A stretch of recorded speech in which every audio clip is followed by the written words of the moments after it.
ஹல்லேலூயா. கர்த்தருக்கு ஸ்தோத்திரம் உண்டாவதாக. எல்லோரும் சந்தோஷமாக இருக்கிறீர்களா? உண்மையாகவா? உண்மையாகவே எல்லோரும் சந்தோஷமாக இருக்கிறோமா?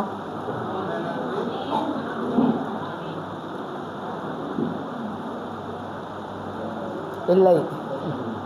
நீங்கள் சிரிக்கணும். சிரிப்பீங்களா?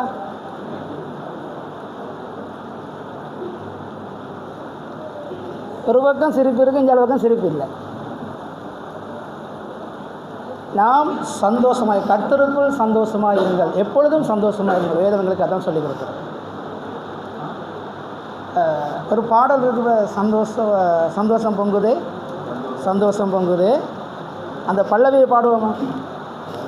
சந்தோஷம் பொங்குதே, சந்தோஷம் பொங்குதே, சந்தோஷம் என்னில் பொங்குதே.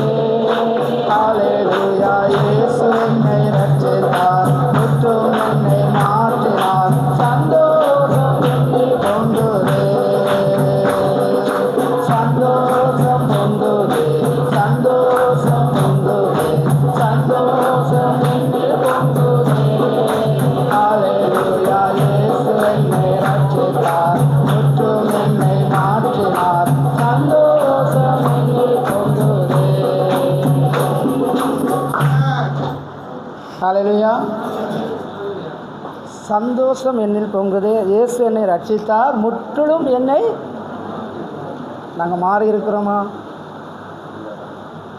நாம் முற்றிலுமாக மாறியிருந்தால் சரங்களே, நாம் தேவனுடைய வார்த்தை வரும் பொழுது கர்த்தர் உங்களை ஆசீர்வதிப்பார் என்று சொல்லும் பொழுது நாம் என்ன சொல்லுவோம்? நான் நிறைய நேற்றுலேருந்து இன்றைக்கு நான் கவனிச்சுக்கின்றார். ஆனால் நாம் எங்களுடைய வாயை திறந்து தேவனுக்கு நன்றி செலுத்துவது குறைவாக இருக்கிறது. என்றால் தேவன் எங்களிடத்திலே அதை எதிர்பார்க்கிறார்.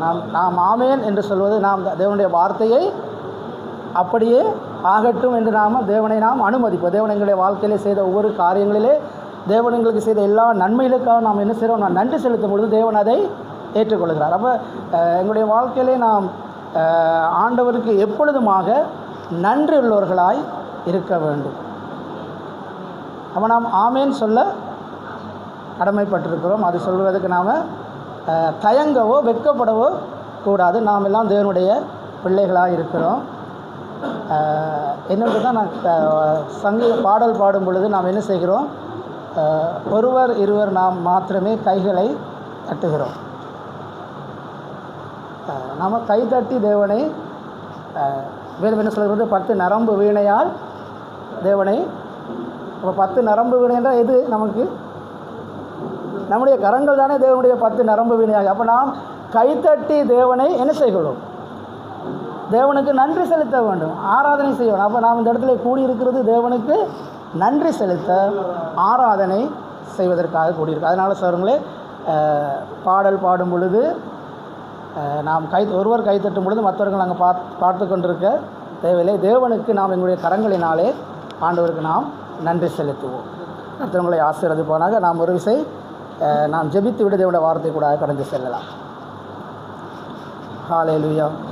உம்மை நேசிக்கிறோம் ஆண்டவரே, எங்களை அதிகமாய் நேசிக்கும் எங்கள் தகப்பனாகிய கர்த்தாவே, இந்த வேளையிலே கர்த்தாவே உம்முடைய பிள்ளைகளோடு கூட ஆண்டவர் இந்த இடத்திலே தேவரீர் பேச ஆண்டவரே, நீர் பேசவும் நாங்கள் கேட்கவும் இந்த வழியிலே கர்த்தாவே எங்களை கர்த்தர் ஆயத்தப்படுத்தும்படியாக செபிக்கிறேன் ஆண்டவரே.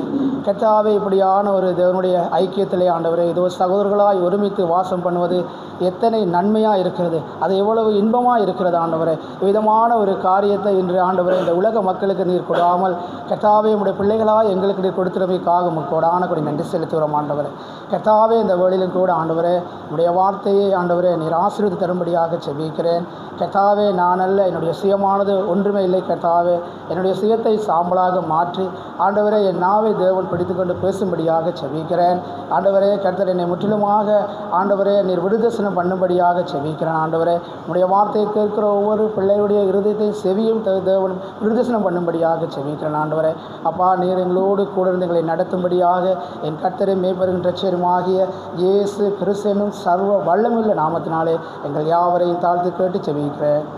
ஆமென். ஆமென். சரி, நாம் யாரும் அமர்ந்திருப்போம். நாம் தேவனுடைய வார்த்தையிலே சங்களை நாம் எடுத்துக்கொள்வோம். கலாத்தியருக்கு எழுதின புஸ்தகத்திலே 3ஆம் அதிகாரம் 3ஆம் வசனத்தை நாங்கள் வாசிப்போம். ஆவியினாலே ஆரம்பம் பண்ணின நீங்கள் இப்பொழுது மாம்சத்தினாலே முடிவு பெற போகிறீர்களோ? நீங்கள் இத்தனை புத்தியினரா? இத்தனை பாடுகளையும் வீணாய் பட்டீர்களோ? அவைகள் வீணாய் போயிற்றே. போதுமா போதும். சங்களை ஒரு சிறிய தலைப்பிலே நான் பேச கர்த்தர் தாமே எனக்கு உதவி செய்வாராக. ஆவியினாலே ஆரம்பம் பண்ணின நீங்கள் மாம்சத்தினாலே முடிவு பெறப் போகிறீர்களோ என்ற ஒரு சிறிய தலைப்பிலே தேவன் இன்று உங்களோடு கூட பேச ஆயத்தமாக இருக்கிறார். பிரியமானவர்களே, நாம் ஒவ்வொருவரும் தேவனுடைய வார்த்தையை தேவன் பார்க்கும் பொழுது நாம் பார்க்கின்றபடி அநேக தேவ ஜனங்களை பார்க்கும் பொழுது, அநேக தேவ காரியங்களை பார்க்கும் பொழுது ஆவியினாலே நாம் ஆரம்பம் பண்ணி மாம்சத்தினாலே முடிகிற காரியங்களை குறித்து நாங்கள் பார்த்துருக்கிறோம். இவ்வளவு வேதத்தான நாம் இன்றைக்கு இன்னொரு வேத வார்த்தையை நாங்கள் வாசிப்போம். நியாயபதிகளின் புஸ்தகத்திலே 13ஆம் அதிகாரம்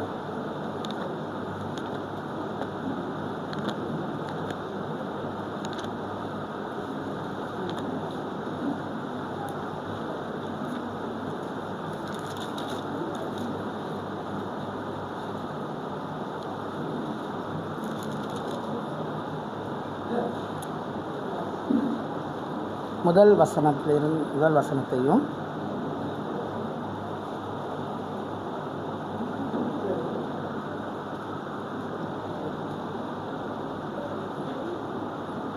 2-3 வசனங்களை நாம் வாசிக்கலாம். 13ஆம் அதிகாரம் 1-2-3.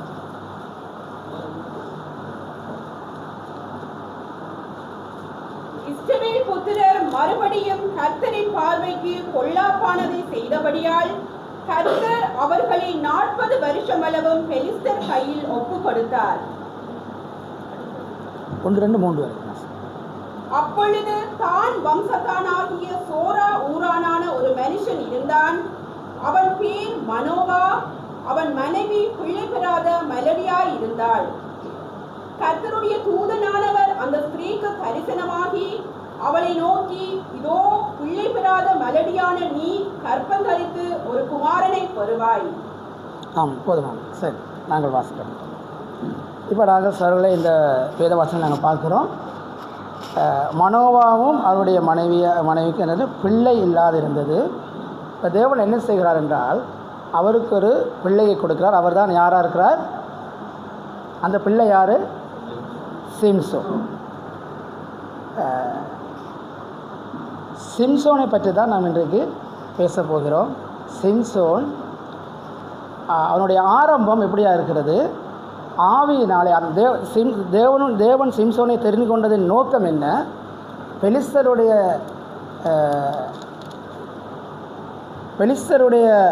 என்ற பெலிஸ்தர் அந்த நாளையிலே இஸ்ரவேலை ஆண்டு கொண்டிருக்கிறார்கள். அவர்களிலிருந்து ரட்சிப்பது, அந்த ஜனங்களை ரட்சிப்பதற்கு இஸ்ரவேலரை பெலிஸ்தர்கள் ஆண்டு கொண்டிருக்கிற வேளையிலே அவர்களிலிருந்து விடுதலை பண்ணும்படியாக ஒரு இரட்சகனை ஏற்படுத்தாமல் தேவன் இந்த சிம்சோனை தேவன் தெரிந்து கொண்டார். இந்த சிம்சோன்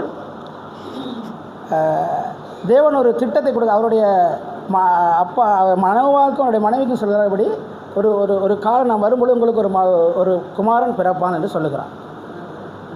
அப்பொழுது இந்த மனோவா தேவனிடத்தில் ஒரு காரியத்தை கேட்கிறார். அவருக்கு ஒரு குழந்தையை கொடுக்க போகிற சொன்னால், அப்போ நீண்ட காலமாக அவர்களுக்கு பிள்ளை இல்லாத காலத்தில் தேவன் ஒரு குழந்தையை ஒரு வாக்கியத்தை கொடுக்க போகிறேன்னு சொல்ல வேளையிலே அவர் ஒரு காரியத்தை தேவனிடத்திலே போய் கேட்குறாரு. உங்களுக்கு தெரியுமா அந்த காரியம் என்ன காரியத்தை கேட்டாருன்னு சொல்லி? மனோவா போய் தேவனிடத்திலே என்ன காரியத்தை கேட்டார்?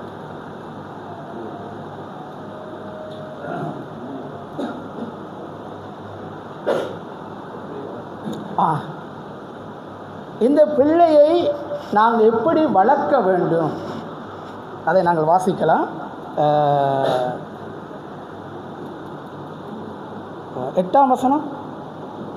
அப்பொழுது மனோவா கர்த்தரை நோக்கி விண்ணப்பம் பண்ணி, என் ஆண்டவரே, நீர் அனுப்பின தேவனுடைய மனுஷன் மறுபடியும் ஒரு விசை எங்களிடத்தில் வந்து பிறக்கப் போகிற பிள்ளைக்காக நாங்கள் செய்ய வேண்டியதை எங்களுக்கு கற்பிப்பீராக என்று வேண்டிக் கொண்டான்.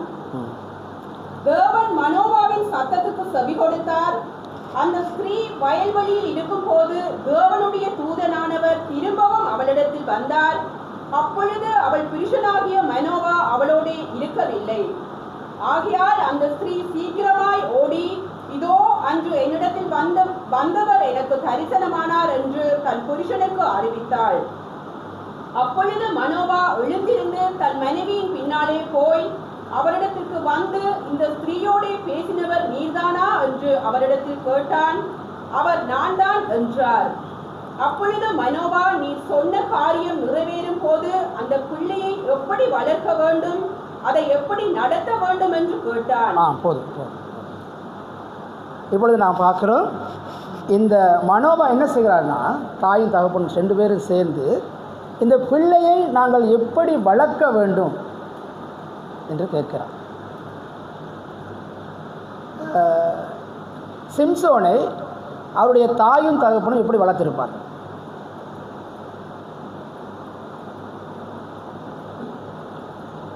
எப்படி வளர்த்திருப்பார்? எங்களை போல தானே வளர்த்திருப்பார்கள்.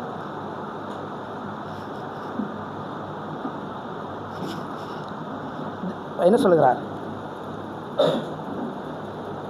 12ஆம் வசனம் சொல்கிறது, அப்பொழுது மனோவா, நீர் சொன்ன காரியம் நிறைவேறும் போது அந்த பிள்ளையை எப்படி வளர்க்க வேண்டும், அதை எப்படி நடத்த வேண்டும் என்று கேட்டான். இப்போ பார்த்தீங்கன்னா சோழர்களே, நாமும் கூட தேவனிடத்திலிருந்து இல்லையா, நமக்கு திருமணமாகி நமக்கு ஒரு குழந்தை அங்கே கர்ப்பத்தில் உருவாகும் பொழுது நாம் என்ன செய்வோம்? நாம் தேவனிடத்தில் எப்போ கொடுப்போம் அல்லவா? எப்போ கொடுப்பீங்களா, கொடுக்க மாட்டீங்களா? ஆமாவா இல்லையா? அப்போ ஏன் ஆமேன்னு சொல்ல மாட்டேங்குது? ரொம்ப கொடுப்போம் தானே.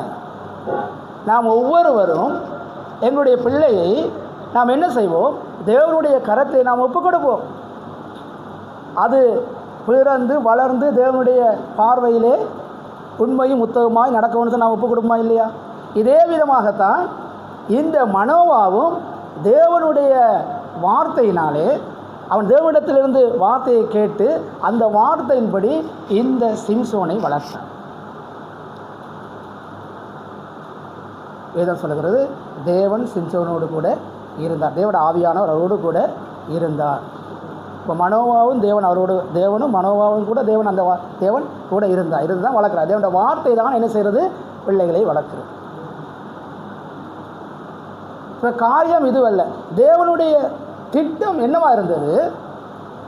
சிம்சோனை கொண்டு அங்கே அவருடைய ஜனங்களுக்கு ஒரு ரட்சிப்பை கொடுப்பதற்கு நிறைவழியில் அந்த காரியத்தை தேவன் செய்தார். நான் நீங்கள் இதை வாசித்திருப்பீர்கள், அநேகமான இந்த பிரசங்கள் நீங்கள் கேட்டிருப்பீர்கள். அது என்னென்ன, சிம்சோன் எப்படியான காரியங்கள், எப்படியான ரட்சிப்பை அந்த ஜனங்களுக்கு கொடுத்தார் என்பதை நீங்கள் வேதத்தை வாசித்து பிரசங்கம் கேட்டிருப்பீர்கள். இப்போ நாங்கள் பார்க்க போகிற காரியம் அதுவல்ல. சிம்சோன் என்ன செய்கிறான்? அவருக்கு ஒரு வயது வரும் பொழுது, சிம்சோனுக்கு ஒரு வயது வருகிறது. வந்த பிறகு அவர் என்ன செய்கிறார்? அவர் திம்னாத்துக்கு போய், வேறு அப்படி தானே சொல்லுகிறது, சிம்சோன் திம்னாத்திற்கு போய், அது 4ஆம் அதிகாரம். திம்னாத்திலே பெலிஸ்தரின் குமாரத்தில் ஒரு பெண்ணை கண்டு திரும்ப வந்து தன் தாயையும் தன் தகப்பனையும் நோக்கி, திம்னாத்திலே பெலிஸ்தரின் குமாரத்தில் ஒரு பெண்ணை கண்டேன், அவளை எனக்கு கொல்ல வேண்டும் என்றான். அப்பொழுது அவன் தாயும் அவன் தகப்பனும் அவனை நோக்கி, நீ போய் விருத்தசனம் இல்லாத பெலிஸ்தரிடத்தில் ஒரு பெண்ணை கொல்ல வேண்டியது என்ன? உன் சகோதரின் குமாரத்திகளிலும் எங்கள் ஜனவனத்திலும் பெண் இல்லையா என்றார்கள். சிம்சோன் தன் தகப்பனை நோக்கி, அவள் என் கண்ணுக்கு பிரியமானவள், அவளையே எனக்கு கொல்ல வேண்டும் என்றான். இன்றைக்கு இருக்கிற எங்களுடைய சிம்சோன்கள் எப்படி இருக்கிறார்கள்? தங்களுடைய கண்ணுக்கு எப்படி, கண்ணுக்கு உங்களுக்கு தெரியும் தானே இல்லையா, கண்ணுக்கு பிரியமான. நாங்கள் எங்களை எடுத்துக்கொள்ளுங்கள். நீங்கள் ஒவ்வொருவரும் உங்களுடைய இல்லையா, உங்களுக்கு பிறந்த பிள்ளைகளை எப்படி வளர்க்குறீங்க? சும்மா நாங்கள் ஆடு மாட மாதிரி சும்மா சோத்தை கொடுத்து தண்ணியை கொடுத்து இந்த அணி வளரும்னு சொல்லி விட்டுறோமா இல்லையே? அவர்களை படிக்க வைத்து இல்லையா அவர்களை உயர்ந்த ஸ்தானத்தில் கொண்டு வந்து நான் ஒன்றா சொல்லிட்டு போனால் அதுக்கு நேரம் பத்தாது இல்லையா பிள்ளைங்க நான் எப்படி வளர்க்குறேன்னு சொல்லி யாரும் பிள்ளைய எங்களுக்கு முன்னால் ஏசிட்டா நாங்கள் என்ன செய்வோம் இல்லையா நீ ஏன் என்ற பிள்ளைய அப்படி ஏசுகிற நாங்கள் சண்டைக்கு போவோம் இல்லையா அப்போ எங்களுடைய பிள்ளைகளை நாம் எப்படி வளர்க்குறோம் இப்படி தான் சிம்சோனையும் மனோவாவும் அவருடைய தாயார் வளர்த்தார்கள். அவருக்கு ஒரு பருவம் வந்தவுடன் அவர் என்ன சொல்கிறாரு, அவள் என்னுடைய கண்ணுக்கு பிரியமானவள், அவளையே எனக்கு கட்டி வைங்க. ஏன் எனக்கு எங்களோட பிள்ளைகள் வந்து கேட்குறாங்க, அப்படி தான் எங்களோட பிள்ளைகள் அப்படி தான் கேட்பாங்க. இப்போ ஒன்றும் செய்யலாத எனக்கு அவரை தான் வேணும், எனக்கு அவளை தான் வேணும் இல்லையா. ஆனால் தேவன் என்ன செய்தார்னா, சிம்சோனை தேவனுடைய திட்டத்திற்காகத்தான் தேவன் அவனை என்ன செய்தார், மனோவிடத்தில் தேவன் கொடுத்தார் அவனை. ஆனால் தேவனுடைய திட்டத்தை அவன் செய்வதற்கு மாறாக தேவனுடைய திட்டத்தை செய்தார். ஆனால் அவன் தன்னுடைய தாய்க்கும் தகப்பனுக்கும் என்னவாக இருந்தார்கள். வேதம் என்ன சொல்கிறது, அவருடைய மனைவி என்ன, அவருடைய மனைவி, அவருக்கு ஒரு மனைவி இல்லையே இல்லையா, அவர்களுக்கு மன நோவாக இருந்தார்களாம். யார், மருமகள் மாதிரி. உங்களோட வீடுகளில் எனக்கு தெரியாது, எங்களோட வீட்டில் இருக்கிறாங்க, பிரதருக்கு தெரியும் இல்லையா. ஆனால் இன்னும் மனநோவாக வரல, இனிமேல் எப்படி வருமோ தெரியாது, இது வரைக்கும் இல்லை. என்ன சொல்ல வருங்கன்னா, ஆரம்பம் பாருங்கள், சிம்சனுடைய ஆரம்பம் ஆவியினாலே அவன் ஆரம்பம் பண்ணினான். அவருடைய முடிவை பாருங்கள், மாம்சத்திலே முடிவு பெறப் போகிறது. நம் எங்களுடைய பிள்ளைகள் ஒவ்வொருவருக்குள்ளும் தேவன் ஒரு திட்டத்தை வைத்திருக்கிறார். அது தாயும் தகப்பனுக்கும் சபைக்கும் தான் தெரியும். சபை என்றால் போதகருக்கு தெரியும் இல்லையா, போதகருக்கு தெரியும். இங்கே இருக்கிற ஒவ்வொரு பிள்ளைகளுடைய நிலைமை போதகருக்கு. வேதம் என்ன சொல்கிறது, ஆடுகளின் நிலைமை யார் அறிந்திருக்கிறது, மேய்ப்பன் அறிந்திருக்கிறான். அப்போ நாம் என்ன செய்ய வேண்டும், பிள்ளைகள் என்ன செய்யணும். அத்தனை நாம்னா தாய் தகப்பன் கிடையாது. இன்றைக்கி தாய் தகப்பன் எல்லாம் நாம் என்ன செய்கிறோம், எவ்வளவோ கஷ்டப்பட்ட பிள்ளைகளை நாங்கள் வளர்க்குறோம். அவளுக்கு நாம் நல்லது தான் சொல்லிக் கொடுக்குறோம். சிம்சோனுக்கும் அவளுடைய தாயும் தகப்பனும் அதான் சொல்லி கொடுத்துருப்பாங்க. சொல்கிறாங்க, தம்பி வேணாம், என்னுடைய ஜனங்கள், நம்முடைய ஜனங்கள் இருக்கிறாங்க உனக்கு பெண்கள், நீ அங்கே கொள்ளலாமே. அதனால தான் ஆபிரகாம் என்ன செய்கிறார், ஆபிரகாம் தன்னுடைய மகனுக்கு என்ன சொல்கிறார், எலியேசரிடத்தில் என்ன சொல்லி அனுப்புகிறாரு, தன்னுடைய இனத்திலே மணவாட்டி இல்லையா, மணவாட்டி எங்கே தேடணுமா, தன்னுடைய இனத்திலே தேட சொல்லுகிறான். நீங்கள் வேதத்தில் போய் பார்த்தீங்கன்னா அவர் சொல்கிறாரு, நீங்கள் தப்பி தவறி நீ அந்நியரிடத்திலே கொடுத்தாயானால் அவர்கள் என்ன செய்வார்களாம், இவனை அங்கே விடப்பண்ணும், அங்கே கொண்டு போயிடுவாங்க. பிரியமானவர்களே, எனக்கு நான் இருக்கிற சபையிலே முதல்ல இப்போ இருக்கிற விசுவாசிகள், இதுக்கு முதல்ல இருந்த விசுவாசிகள் இன்னும் எனக்கு தெரிஞ்ச இன்னும் இருக்கிறாங்க. அந்த பிள்ளைகள் அந்நிய நுகத்தில், அதாவது கிறிஸ்துவ அல்லாத திருமணங்களை அவர்களுக்கு, இப்போ அந்த சிம்சோனை போல என்னுடைய கண்ணுக்கு பிரியமானவனை திருமணம் செய்து குடும்பமாக வாழ்கிறான். இன்றைக்கு அவர் நேரடியாகவே என்னிடத்துல வந்து இப்படி ஒரு காரியத்தை செய்வதற்காக என்ன செய்கிறான்னா, மனம் கசந்து அழுது அவர்கள் அவ சொல்லுறதை அவள் உண்மையிலேயே தன் இருதயத்திலேருந்தே தான் சொன்னான், என்னுடைய நிலைமை இப்படியாக இருக்கிறது. காரணம் என்ன, என்னுடைய கண்களுக்கு பிரியமாக இருக்கிறது. இன்றைக்கு உலகத்தினுடைய கண்களுக்கு பிரியமாக இருக்கிறதெல்லாம் நாம் செய்ய முடியாது. பிரியமானவர்களே, இன்றைக்கு பெற்றோர் பிள்ளைகளை 18-20 வயசு வரைக்கும் வளர்க்க தெரியும், அதுக்கு பிற்பாடு அவங்களுக்கு காரியம் செய்து வைக்க தெரியாது அவங்களுக்கு இல்லையா, அதுக்கு பிற்பாடு காரியம் செய்ய தெரியாது. முட்டாள்கள் இன்னைக்கு, தாயும் தகப்பனும் முட்டாள்கள். அம்மாவை பார்த்து உனக்கு வயசு போயிடுச்சு, உனக்கு தெரியாது, ஒன்று நீ அந்த காலத்து ஆள். அப்பாவை பார்த்து கிழமை அவருக்கு என்ன செய்ய, அவர் தான் ஒன்றும் இல்லையா, அவர் எந்த நேரத்தில் உழம்பிக்கிட்டு இருப்பார், எந்த நச்சரிச்சிக்கிட்டு இருக்கிறது தானே. அப்பா கிழமை அம்மா கிளவி, நீங்கள்லாம் பழைய ஆளுங்க, நாங்கள் இப்போ புது ஆளுங்க. நாங்கள் செய்தி கேட்ட என்னது சொல்கிறாங்க, ஃபோன் இன்றைக்கி இருக்குது 24 மணித்தியால் வேணா ஃபோன்லேயே இருப்பா. இப்போ நான் வரக்குள்ள ஏசிட்டு வரேன் எங்கள் பிள்ளைங்களுக்கு. உடுத்துங்கன்னு சொன்னால் உடுத்தல, அவர் போயிட்டு குப்பரை படுத்துக்கிட்டு போன என்ன கூத்துன்னு எனக்கு தெரியாது. இவர்கள் பெரியாரான பிறகு பேர் என்ன? நாங்கள் எல்லாம் வேறுலேருந்து வந்து தான் எங்களை ரூபன்னு ஆண்டவர் எங்களை அழைக்கிறார். இப்போ எங்களோட பிள்ளைகள்லாம் பிறப்பில் இருந்து அவங்க யாராக இருக்கிறாங்களா? கிறிஸ்தவர்கள். பேர் கிறிஸ்தவர்கள். பேரை பார்த்தீங்கன்னா பயந்துருங்க, ஏனோக்கு. ஏனோக்குன்னா என்ன அர்த்தம்னு தெரியுமா? ஏனோக்கு யார், எப்படிப்பட்டவர்? தேவனோடு சஞ்சரித்தார். அங்கே இருக்கிற கேட்குதா? தேவனோடு சஞ்சரித்தார். எங்களோட இருக்கிற ஏனோக்கு யாரோடு சஞ்சரிக்கிறார் இல்லையா? நாங்கள் அடுத்தவருக்கு ஒரு பேர், அன்றைக்கு நாங்கள் ஞானஸ்தானம் கொடுத்து 3 பேர் வச்சோம். அடுத்தவருக்கு பேர் என்ன தெரியுமா? ஏனோக்கு, யோவானா, யார் பாருங்கள். பேரை மட்டும் நான் வச்சுருப்போம், பேருக்குரிய தன்மையும் நம்ம இடத்துல இல்லை. இல்லை, அவங்களாம் சின்ன ஆளுங்க, இப்போ பிரச்சனை இல்லை இல்லையா? ஆனால் என்ன சொல்லுகிறேன், தாயும் தகப்பனும் என்ன செய்யணும்?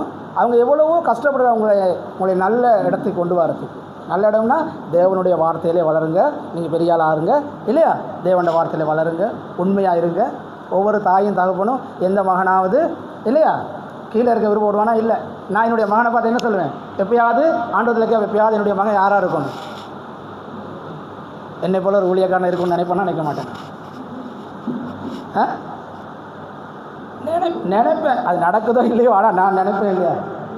எனக்கு 2 மகன் இருக்கிறாங்க, 2 பேரில் யாராவது ஒரு ஊழியக்காரனாக இருக்குன்னு நினைப்பேன்னா நினைக்க மாட்டேன், நினைப்பேன். அப்படி நினச்சா நம்ம வளர்க்குறோம். ஆனால் அவங்க என்னுடைய கண்ணுக்கு பிரியமானது இல்லையா? சிம்சோனை போல. உங்களுக்கு யோசப்பை பற்றி தெரியுமா? 2-3 யோசப் இருக்கிறாங்க. அரிமத்திய ஊரானிய யோசப்புன்னு ஒருத்தர் இருக்கார். அடுத்து மரியாள் யோசப் ஒருத்தர் இருக்கிறார். இன்னொருத்தர் யாக்கோபுடைய மகன் யோசப் இருக்கார். இப்போ நான் கேட்டது எந்த யோசப்பை கேட்டேன்? சரி, நீங்கள் சரி. நான் கேட்டது யாக்கோபுடைய மகன் யோசப்பை பற்றி உங்களுக்கு தெரியுமான்னு. தெரியுமா உங்களுக்கு? யோசப் எப்படியாப்பட்டவர்?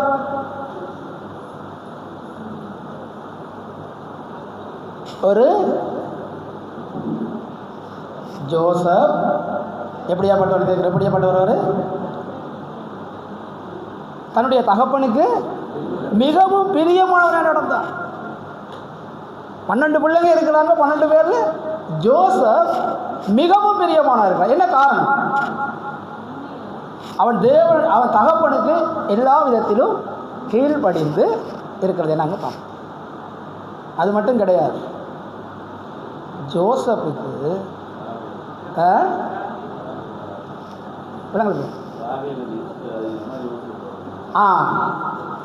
ராகேலை நேசித்ததுனால ஜோசப் நேசித்தார். ஏன்னா அவர் மிகவும் அது பெரிய பிரச்சனை இல்லையா அவங்களுக்கு? இல்லை, நான் அங்கே வரல இல்லையா? அப்புறம் நீங்கள் வேறு நான் அங்கே வரல சரியா? அப்புறம் கேட்பீங்க, அப்புறம் நீங்கள் சொல்லுங்க ஏன் அப்படி இப்படி இப்படி எங்களுக்கும் அப்படி வேணாம், அங்கே வரல. இப்போ நாங்கள் ஜோசப்பை மட்டும் பார்ப்போம்.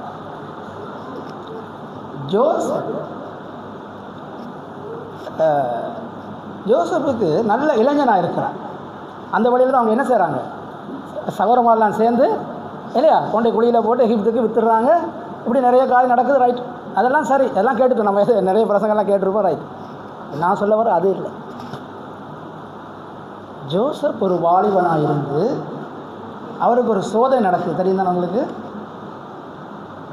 அதில் நாங்கள் பார்க்குறோம் என்னது, யோசேப்புக்கு தவறு செய்யக்கூடிய எல்லா சந்தர்ப்பங்களும் தானாகவே அமைந்தது. ஜோசப் தேடி போகலை எதையுமே. அவனுக்கு தானாகவே நடந்தது. ஆனால் ஜோசப் என்ன செய்தான்? தவறு செய்ய ஒருபோதும் தன்னை பாவத்திற்கு அவன் என்ன செய்யலை, விட்டு கொடுத்தான். ஏனென்றால் தேவன் அவனோடு கூட இருந்தார். ஆனால் ஜோசப் வேறொரு விதத்தில் பார்க்கணும். அது வேதம் என்ன சொல்கிறது? ஜோசப் யாருக்கு அடையாளமாக இருக்கிறாராம்? இயேசு கிறிஸ்துக்கு அடையாளமாக இருக்கிறார். இயேசு கிறிஸ்துக்கு அடையாளமாக இருந்த எந்த ஒரு மனுஷனும் பாவம் செய்ய மாட்டான். அது தேவன் நியமித்தது. அது ஒருபோதும் அங்கே பாவம் அங்கே உள்ளே செல்லாது. ஆனால் சிம்சோன் இடத்திலும் அதே ஆவிதான் இருந்தது, அதே பலம், அதே வல்லம் இருந்த ஆவிதான் இருந்தது. ஆனால் அவன் என்ன செய்கிறான்? தன்னுடைய மாம்சத்துக்கு இடம் கொடுத்து தேவன் அவனுக்குள்ளாக கொண்டு வந்த திட்டத்தை இடையில நிறுத்திட்டார்.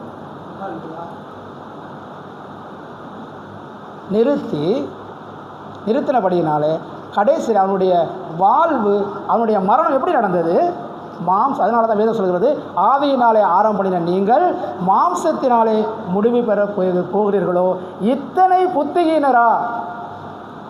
இன்றைக்கு நாம் எங்களுடைய பிள்ளைகளை பாருங்கள், நிறைய வாலிப பிள்ளைங்க இருக்கிறோம். உங்களுக்கும் சேர்த்து தான் வாலிப பிள்ளைங்க இல்லைன்னா ஆண்களை மட்டும் பேசுகிறேன்னா ஆண்களுக்கு பெண்களுக்கு இல்லை, ஆண்களுக்கு இருந்தாங்க. வேதம் என்ன சொல்கிறது?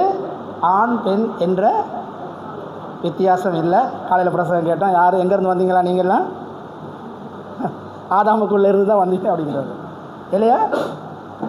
அதனால் வேத வசனம் வரும்பொழுது யாருக்கு வருதா? நமக்கு வருகிறது. நமக்கு வருது, எனக்கு மட்டும் இல்லை. இன்றைக்கி நம்ம நிறைய பேர் அப்படி இருப்போம். வேதவாசம் வந்தோன்னே நம்ம பக்கத்தில் ஓர கண்ணால் பார்த்துட்டு இது எனக்கு இல்லை சார் அவங்க இல்லையா? நம்மளாம் பழக்கப்பட்டு வந்தால் தான் இதெல்லாம் பெரிய காரணம் இல்லை நம்ம இல்லையா? ஏன் தம்பிமாரு கொஞ்சம் குழப்பம் போல இல்லையா? வார்த்தைக்கு செவி கொடுங்க. நான் இங்கேருந்து பார்க்க நான் அடிக்கடி என்னுடைய நாங்கள் சேத்தில் இருக்கும் பொழுது என்னுடைய சபையில் இருக்கும்போது நான் சொல்லுவேன், நீங்கள் பார்க்க வேண்டியது 2 கண் மட்டும்தான். யார் பார்க்க வேண்டியது? விசுவாசிகள். எத்தனை கண்ணை பார்க்குறீங்க? 2 கண்ணை தான் நீங்கள் பார்ப்பீங்க. ஆனால் நாங்கள் எத்தனை கண்ணை பார்க்குறோம்? இங்கே நீங்கள் 100 பேர் வந்து அவங்கள 100 பேரை கண்ணை நான் பார்ப்பேன். விளங்குது அவங்களுக்கு? அதான் நீங்கள் என்ன செய்றீங்க எனக்கு இங்கிறது தெரியுது. இங்கே இருக்கிற ஒவ்வொருவரும் உங்களுடைய தலை அசைந்தாலோ, உங்களுடைய கண்கள் அசைந்தாலோ, உங்களுடைய வாய் அசைந்தாலோ எனக்கு தெரியும். ஏனென்றால் தேவன் எங்களை பார்த்து கொண்டிருக்கிறார். அப்போ நாம் என்ன செய்யக்கூடாது? நாம் மாயமான காரியம் செய்யக்கூடாது. தேவன் அதனை விருப்பப்படுகிறவர் அல்ல. தேவன் எங்களை உண்மையாக நேசிக்கிறவர். இப்போ தேவனுடைய வார்த்தை என்ன சொல்கிறது? நாங்கள் லூக்கா 3ஆம் அதிகாரத்தை எடுத்து பார்ப்போம். லூக்கா 2ஆம் அதிகாரம் நினைக்கிறேன். ஒரு வசனம் இருக்கிறது பார்ப்போம்.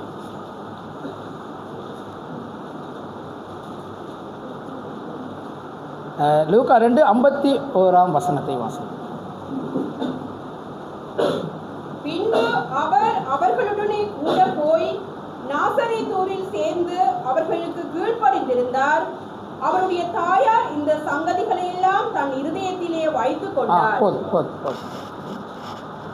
இப்போ இன்றைக்கு இதை என்ன சொல்ற? இயேசு கிறிஸ்து பாருங்க, சர்வ வல்லமையுள்ள தேவன், உங்களையும் என்னையும் இந்த உலகத்தையும் சர்வத்தையும் படைத்த சர்வ வல்லமையுள்ள தேவன் மாம்சத்திலே வந்து அவர் தன்னுடைய தாயும் தகப்பனுக்கு என்ன எப்படி இருந்தானா? கீழ்ப்படிந்து இருந்தானா. ஆனால் இன்றைக்கு எங்களுடைய பிள்ளைகளோ பெற்றோருக்கு என்ன இல்லை? கீழ்ப்படிதல் இல்லை. இயேசு கிறிஸ்து தன்னுடைய தாயும் தகப்பனுக்கு மாம்சத்தின்படி கீழ்ப்படிந்திருக்கிறார். அவருக்கு முடியுமா இருந்தது? சர்வ வல்லமையுள்ள தேவன் 12 வயதில் அங்கே என்ன செய்கிறாராம்? அங்கே போய் தேவாலயத்தில் போய் என்ன செய்யலாம்? பரிசோடு சேர்ந்து அவர்கள் கேட்குற கேள்விக்கெல்லாம் பதில் சொல்லிக்கிட்டு இருக்கிறாரு. இவர் கேட்ட கேள்விக்கு அவங்களுக்கு பதில் சொல்ல முடியலை. அப்படியாப்பட்ட தேவன் தன்னுடைய தாயும் தகப்பனுக்கு மாம்சத்திலே வந்து கீழ்ப்படிந்திருக்கிறாரு. எங்களுடைய பிள்ளைகள் எங்களுக்கு கீழ்ப்படிதல் இல்லை. காரணம் என்ன? அவன் என் கண்களுக்கு பிரியமாய். அப்படித்தானே நாம் நினச்சிட்டு இருக்கிறோம். பெற்றோராகிய நாம் துக்கப்படுவோமானால் அதை விட நம்முடைய தேவன் எங்களை குறித்து அதிகமாய் துக்கப்படுகிறார். நம்முடைய தேவன் அதை விட அதிக துக்கப்படுகிறார். இன்றைக்கு பெற்றார் மிகவும், இன்றைக்கு நான் பார்த்தா பெற்றோர் இன்றைக்கு என்னென்னா மிகவும், அதாவது வெளியே சொல்ல முடியலை. எங்களுடைய பிள்ளைகள் செய்கிற, பிள்ளைகள் எங்களுக்கு கொடுக்கிற அந்த வழிகள் பெற்றோருக்கு வெளியே சொல்ல முடியலை. பிள்ளைகள் இன்றைக்கு வளர்ந்து பெரியாளாக இருக்கிறாங்க, படிச்சிருக்கிறாங்க, அவங்க நிறைய தொழில் நிறைய சம்பாதிக்கிறாங்க. பெற்றோரை மறந்து விடுகிறதை பார்க்கிறோம். பெற்றோரை கனம் பண்ணுவதை மறைக்கிற நாங்கள் பார்க்குறோம். அவர்களை மதிக்கிறதில்லை, கனம் பண்ணுவதில்லை. பெற்றோருக்கு விரோதமாக எழும்பி கிரியை செய்கிறதை பார்க்கிறோம். இன்னொன்று தான் பிள்ளைகள் நினைக்கிறார்கள், நாங்கள் சொல்கிறத தான் அம்மா அப்பா செய்யும். உதாரணத்துக்கு நீங்கள் பார்த்தீங்கன்னா அப்பா சொல்கிறார், என்னடா இப்படி முடியெல்லாம் வளர்த்துருக்குற, கட்டையாக வெட்டுன்னா என்ன சொல்லுவாங்க உங்களுக்கு தெரியுமா? அதான் இப்போ ஸ்டைல் இல்லையா? காக்கா கூடு கட்டினா தான் அந்த ஸ்டைல். ஏன்னா அதுக்கு கூடு வேணுமே.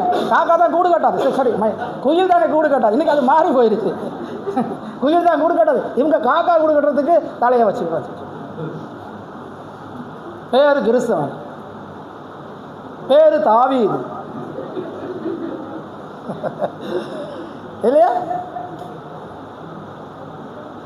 பேரு தாவீது, தலையில் கூடு வச்சிருக்கிறாரு. நாம் அதை அந்த தாவீதா இருக்கணும். அந்த தாவியோட கூடு கிடலாம் ஒன்றும் கிடையாது. கெளி நேராக பட்டையறது ஒரே ஆட்டி தான் சல ரெண்டு பக்கட்டும். பிரியமானவர்களே, நாம் தேவனுக்கு பிரியமாக நடந்து கொள்ளணும். தேவன் அதை தான் எதிர்பார்க்கிறார். நாம் யாருக்கு பிரியமாக நடக்கணும்? உலகத்தாருக்கு, எங்களுடைய கூட்டாளிகளுக்கு. இன்றைக்கி வாலிபர்கள் பார்த்தீங்கன்னா யாருக்கு பிரியமாக நடப்பாங்க? வீட்டில் தாய் தாப்பனோட நல்லா சண்டை பிடிப்பாங்க, சொல்கிறது கேட்க மாட்டாங்க. ஆனால் வெளியில் போய் பாருங்க, அவங்களோட கூட்டாளிகள் எப்படி இருப்பாங்க. அவர்களை வெளியில் கூட்டாளிகள் போனால் அவ்வளோ சந்தோஷம். பெற்ற தாய் தாப்பனும் அவ்வளவு கீழ்மடை இலக்காரமாக போயிடுவாங்க. வேதம் அப்படி சொல்லுது. ஒரு இடத்துல என்ன சொல்லுது? யார் ஒரு சொல்லுவானா, நான் அது என்ன, நீங்கள் பெற்றதுக்கு அவனுடைய கடனை நான் என்ன செய்கிறேன்னா குர்பான் இன்னும் காணிக்கையாக செலுத்துறேன் அப்படின்னு. முடியுமா உங்களுக்கு அது? தேவன் அப்படியாப்பட்டவர்களுடைய தேவன் விருப்பம் கொள்வது இல்லை. சவுலையும் தாவீதையும் தேவன் தான் என்ன செய்கிறார்? அபிஷேகம் பண்ணுகிறார். தேவன் தான் சவுலை ராஜாவாக அபிஷேகம் பண்ணுகிறார். ஜனங்கள் கேட்குறாங்க, ஆனால் தேவன் தான் அதை கொடுக்கிறார். ஆனால் தேவன் அவர்களிலே யாரிடத்தில் தேவன் அதிக பிரியமுள்ளவராக இருந்தார்? தாவீது இடத்துல. என்ன காரணம்? அவன் தேவனுடைய இருதயத்திற்கு ஏற்றவனாக இருந்தான். இன்னைக்கு யார் நம்முடைய பிள்ளைகள் எத்தனை பேர் தேவனுடைய இருதயத்திற்கு ஏற்றவர்களாய் இருக்கிறார்? நம்முடைய பிள்ளைகள் தேவனுடைய இருதயத்துக்கு, தேவன் பார்க்கறது அவருடைய இருதயத்துக்கு ஏற்றவனை தான். நாமளுக்கு எத்தனை பேர் இன்றைக்கு தேவனுடைய நாம் சபையில் இருக்கலாம், நாம் சபையில் வந்து ஆராதனையை கலந்து கொண்டு நாம் பிரசங்கம் பண்ணலாம் இல்லையா, பாட்டு பாடலாம், இன்னும் நிறைய காரியம் நாம் தேவனுக்காக எல்லா காரியம் செய்யலாம். தேவனுடைய இருதயத்திற்கு ஏற்ற விதமாய் நாம் இருக்கிறோம். ஏன்னா தேவன் அவனை கொண்டு வைத்தான் தேவன் காரியம் செய்வார்.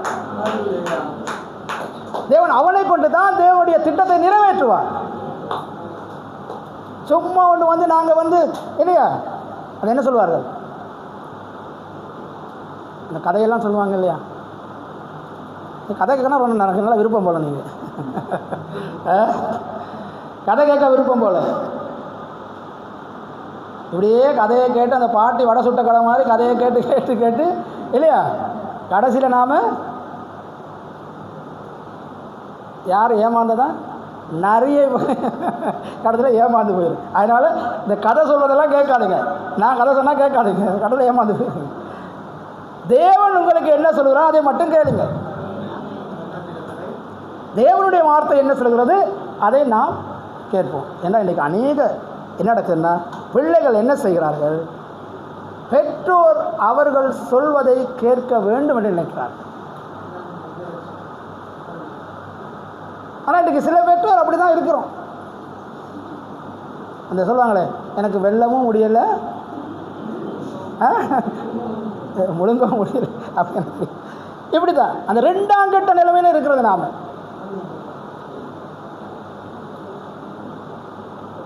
நேரடியாக தீர்மானம் எடுக்கணும் தான். ஏன்னா நாங்கள் தானே பெற்றோம், நான் தான் தாயும் தேவைப்படும், நாம் தான் தேவனிடத்தில் அவர்களை குறித்து கணக்கு கொடுக்கணும். பிள்ளைகளை குறித்து நீங்கள் இன்னும் சும்மா நடிச்சிட்டு இருக்க வேணாம். நாம் இதே நிறைய பேர் நினைக்கிறது, பிள்ளைகளை பெற்றோம், வளர்த்தோம், கல்யாணம் கட்டி கொடுத்தா எல்லாம் முடிஞ்சிச்சு. இல்லை, அவர்கள் திருமணமாகி போகும் வரைக்கும் நாம் என்ன செய்யணும், அவர்களை எங்களுடைய தேவன் எங்களிடத்திலே கேட்பார் கணக்கு. அது மட்டுமா, இன்னும் நிறைய திருமணம் முடிஞ்சும் பிரச்சனை இருக்குது. பேர பிள்ளை பிரச்சனை எங்களுக்கு இருக்குது இல்லையா? பேர பிள்ளை பிரச்சனை உங்களுக்கு ஒன்று தெரியுமா? நான் திருமணம் முடித்த பிறகும் கூட என்னோடய அப்பா இடத்துல அடி வேண்டியிருக்கேன். அடிச்சிருக்கு ஒரு முறையோ 2 முறை எனக்கு ஞாபகம் இல்லை.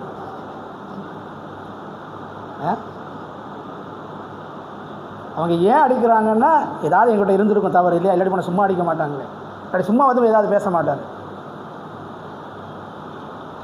இப்போ இன்றைக்கு பிள்ளைகளே, சகோதரர்களே, நாம் தேவனுடைய வார்த்தையின் நிமித்தம் நாம் எங்களுடைய பெற்றோருக்கு நாம் என்ன செய்ய வேண்டும், கீழ்ப்படிந்து இருக்கணும். வேதம் அதான் எங்களுக்கு போதிக்கிறது. பிள்ளைகளே, உங்கள் பெற்றோருக்கு எல்லா விஷயத்திலும் என்ன செய்வான், கீழ்ப்படிந்து இருக்கட்டான், எல்லா விஷயத்திலும். ஆனால் இன்றைக்கு பிள்ளைகள் எல்லா விஷயத்திலும் கீழ்ப்படிந்து இருக்கிறார்களா? காலை சொன்னால் பைபிள் படிக்க சொன்னால் அப்படித்தான் இல்லையா, பைபிள் படிக்க சொன்னால் அப்படித்தான். நான் கேட்பேன் தாய் தான் மாட்டேன், என்ன படித்தாங்களா? படித்தாங்க. எப்போன்னு கேட்டால், ஞாயிற்றுக்கிழமை பைபிள் தூக்கிட்டு வந்தால் அடுத்த ஞாயிற்றுக்கிழமை படித்து எடுத்துகிட்டு வருவாங்க. இந்த ஞாயிற்றுக்கிழமை பைபிளை தூக்கிட்டு வந்தால் அடுத்த ஞாயிற்றுக்கிழமை தான் தூக்கிட்டு வருவாங்க பைபிளை. கேள்வி கேட்டால், நான் ஒரு முறை கேட்டேன், அன்றைக்கி இந்த செய்தியில் வந்துச்சு, சகை காட்டாத்தி மரத்துக்கு கீழே வந்தோடனே நான் கேட்டேன், சகை வந்து ஒரு 9 அடி மணி உயரம் உள்ள ஒரு மனுஷன் காட்டாத்தி மரத்தின் மேலே ஏறி இயேசுவை காண ஆசையாக இருந்தானா எல்லோரும் முழிக்கிறாங்க. ஒருத்தர் கூட பதில் சொல்ல முடியல, முழிக்கிறாங்க. சகையை பற்றி நிறைய பிரசங்கள்லாம் கேட்டிருக்கிறோம், வேதம் வாசிச்சிருக்கிறோம்.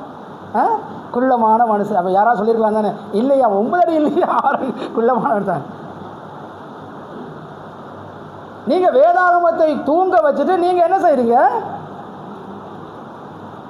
உலகத்தில் போய் உட்காந்து அடிச்சுக்கிட்டு ஒரே அடி தான். 24 மணி நேரம் சாப்பிடக்கூடிய தேவையில்லை, அது இருந்தால் அவங்களுக்கு போதுமானது. நான் கேட்குறேன், என்னதான் அதில் இருக்குது? அங்கேருந்து சொல்லுவீங்க, என்னதான் அதில் இல்லை இல்லையா? இப்போ நான் கேட்டேன் என்ன தான் இருக்குன்னு கேட்டால் அங்கேருந்து பதில் வரும், அதில் என்ன தான் இல்லை. நீங்கள் சொல்கிற அத்தனையும் அதில் இருக்குன்னுவீங்க, ஆனால் அது நிஜம் கிடையாது சார், அது சத்தியம் கிடையாது, அது எங்களுடைய வாழ்க்கைக்கு ஜீவன் கிடையாது. எங்களுடைய வாழ்க்கைக்கு ஜீவன் தேவனுடைய வார்த்தை, தேவன். அதை நான் மனதில் வச்சுக்கொள்ளணும். அது எங்களுடைய இருதயத்தில் என் நேரம் என்ன செய்யணும், அது கொழுந்து விட்டு எரியணும். ஒவ்வொரு வாழ்வின் மத்தியிலே தேவன் எனக்கு முன்னாக இருக்கிறார். ஒவ்வொருவரும் சரி, இப்போ நான் உங்களிடத்தில் ஒரு கேள்வி கேட்கிறேன். உங்களுக்கு பாருங்கள், சிம்சோனை பார்த்தீங்கன்னா, சிம்சோன் பெரிய வல்லமை நிறைந்த மனுஷர். ஒரு கழுதையின் தாடை எழும்போது எத்தனை பேரை கொண்டானா? 1000 பேர், 900 பேர். ஒரு கழுதை தாடம் எடுத்து 1000 பேரை கொண்டான். ஜோசப்பை ஒரு தனையுமே கொள்ளலை. ஜோசப்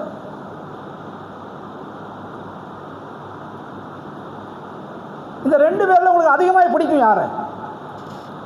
சிம்சோனை அதிகமாக பிடிக்குமா, ஜோசப்பை அதிகமாக பிடிக்குமா? இப்போ என்ன நீங்கள் சொல்லுவீங்க?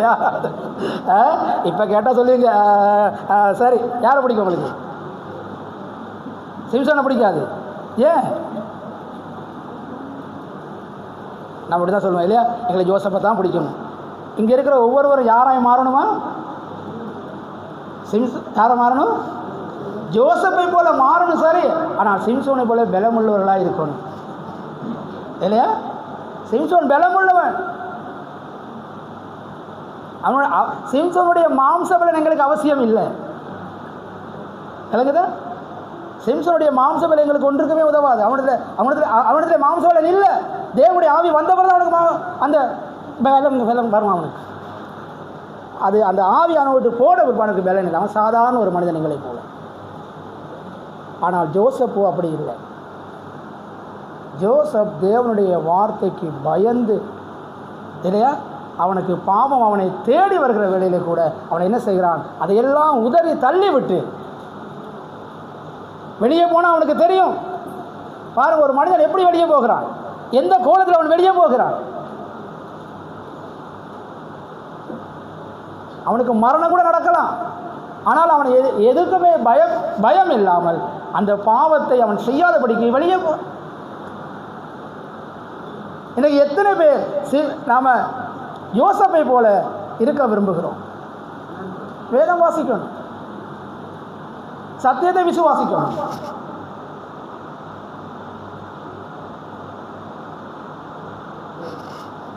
இன்னொரு சாரார் இருக்கிறாங்க. இவங்க பாவத்தை தேடி போய் செய்வாங்க. உங்களுக்கு சொல்ல முடியுமா யாருன்னு சொல்லி?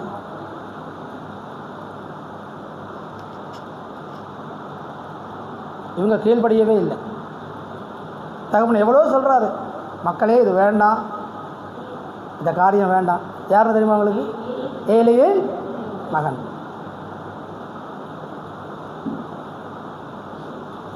பாவம் செய்யன்னா இன்றைக்கி நிறைய பிள்ளைகளுக்கு இல்லையா, தேவனை மறந்து தேவனற்ற காரியம் செய்யணும்னா அவர்களுக்கு அதிக விருப்பம். தகப்பன் சொல்ல கேட்கல பாருங்க. ஏன் சாமியுடைய மகன்களும் அப்படித்தான். அவர்களும் சாமியை போல உத்தமமாக இருக்கவில்லை. அவர்களும் பரிதானம் வாங்குகிறார்கள்.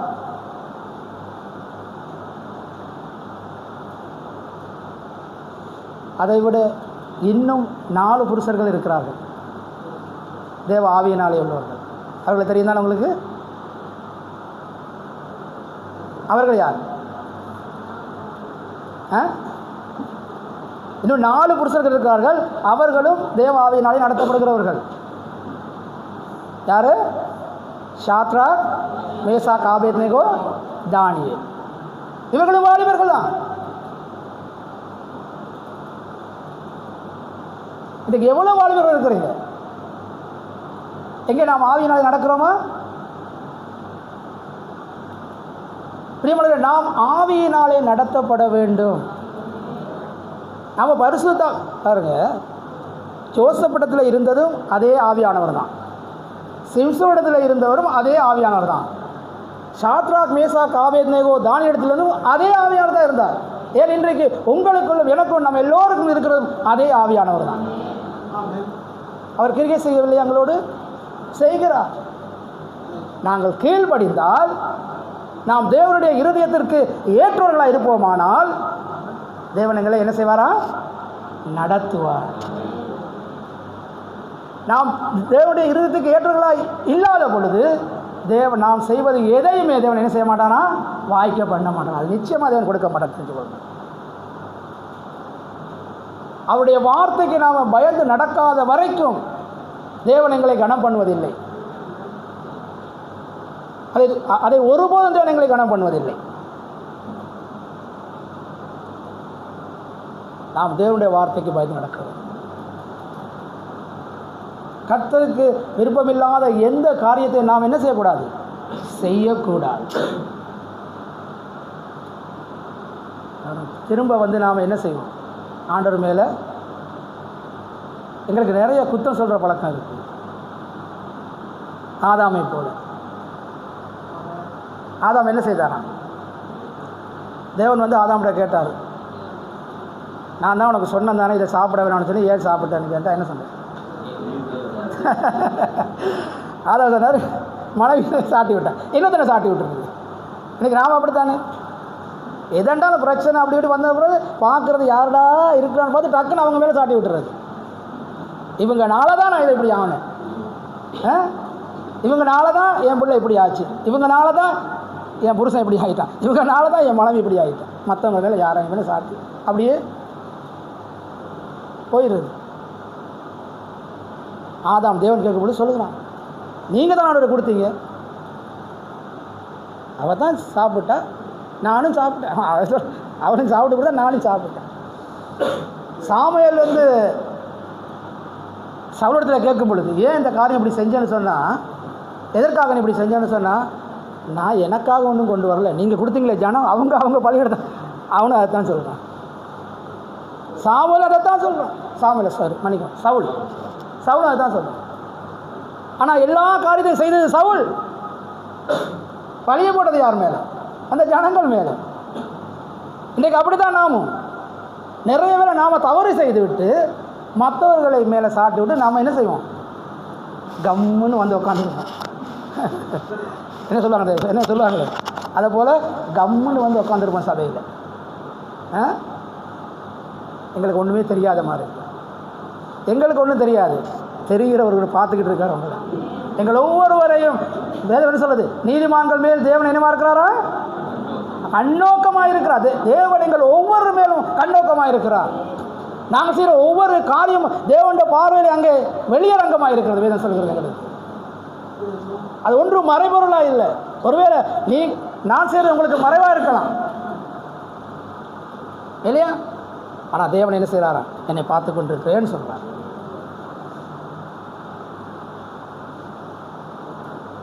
பிரியமானவர்களே, எல்லாருமே இவர்கள் எல்லாம் என்ன செய்கிறாங்கன்னா ஆவியினாலே ஆரம்பம் பண்ணினார்கள். ஆனால் அவருடைய முடிவு பார்த்தீங்கன்னா எப்படியா இருந்ததா? மாம்சத்திலே முடிவு பெறுவது நாங்கள் பார்க்கிறோம். ஒரு காலத்தில் தேவனோடு எல்லாம் கிரியை செய்தார். இன்னைக்கு நாமும் கூட அப்படி தான் இருக்கிறோம். ஆரம்பத்தில் சில பார்த்தீங்கன்னா அதான் இந்த பார்த்தீங்கன்னா ஆரம்பத்தில் பார்த்தீங்கன்னா சேர்ச்சில் வந்து ஆலயத்தில் வந்து எல்லா காரியமும் செய்வாங்க இல்லையா? ஒரு இடத்துல பவுல் சொல்கிறார், உங்களுடைய கண்களை பிடுங்கி கொடுக்கணும், அதையும் எனக்காக நீ கொடுத்துருப்பீங்க. அப்படி இருந்தது அவங்க. ஆனால் அவங்க தான் அவருக்கு விரோதமாக வந்து பேசுகிறாங்களா? என்ன ஒரு காரியம் சொல்கிறார். அதான் சொல்கிறேன், நீங்கள் ஒரு காலத்தை நீங்கள் உங்களோட கண்களை கேட்டால் அதை கூட எனக்காக பிடிந்து கொடுத்துருப்பீங்க. இன்றைக்கி நாமும் அப்படி தான் ஒரு காலத்தில் ஆவியில் அப்படி இல்லையா அனலாக இருப்போம். கொஞ்சம் பெரிய ஆளை வந்து வளர்ந்த பிற்பாடு எங்களுக்கும் எல்லாம் தெரியும் அப்படின்ட்டு நாம் என்ன செய்வோம்? எங்கள் மத்தியிலே அந்த கீழ்ப்படிதலோ எங்களை தாழ்த்துகிறதோ இல்லையா, இது எதுவுமே நம்ம மத்தியில் இருக்காது சார். நம்ம ஆவியினாலே ஆரம்பம் பண்ணி மாம்சத்தினாலே முடிவை பெறப்போர்களோ இத்தனை புத்தியினரான்னு சொல்லி வேதம் தேவன் எங்களுக்கு கேட்கிறார். அதனால சார்பிலே நாம் ஒரு சிறு காரியமானாலும் பெரு காரியமானாலும் நாம் தேவனுக்கு உண்மையுள்ளவர்களாக இருக்க வேண்டும். தேவன் அதை விரும்புகிறார். தேவன் அந்த அந்த அந்த உள்ளத்தை நோக்கி பார்க்கிறார். ஏன்னால் தேவன் எப்பொழுதுமே வேதம் என்ன சொல்லுகிறது? தேவன் எப்படியாப்பட்ட இருதயத்தை நோக்கி பார்க்குறாரா? நறுங்குண்டதும் நொறுங்குண்டதுமான இருதயம் தேவனுக்கு வேண்டும். நாங்கள் என்ன செய்வோம்? சில வேளையில் நாம் என்ன செய்வோம்? அப்படியே வந்து நிற்போம், இப்படி இல்லையா, நெஞ்ச நிமித்திக்கிட்டு வந்து நிற்போம். உங்கள் கூட மட்டுமா ஆண்டவர் பேசினார்? எங்கள் கூட மட்டும்தான் ஆண்டவர் பேசினார் இல்லையா? மோசைகிட்ட போயிட்டு கேட்குறாங்க,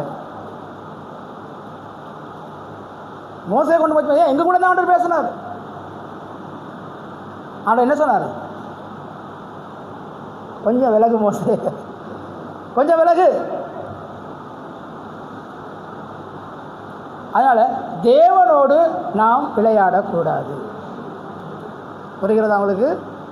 தேவனோடு விளையாட போக வேண்டாம் சார். மனசோட விளையாடினா பரவாயில்ல, பிரச்சனை இல்லை, ஏதோ ஆண்டவர் தட்டிட்டு விட்டுருவார். ஆனால் தேவன் விளையாட போனால் தேவன் அடித்தா நாங்கள் எழும்ப மாட்டோம். புரியுதா உங்களுக்கு? தேவன் அடித்தா நாம் எழும்ப மாட்டோம். ஆனால் அவர் லேசில் எங்களை அடிக்கவும் மாட்டார் இல்லையா? நீதிமான் 7 தரம் விழுந்தாலும் தேவன் அவனை எழுப்புவார். எழுப்ப தேவன் வல்லவராக இருக்கிறார்.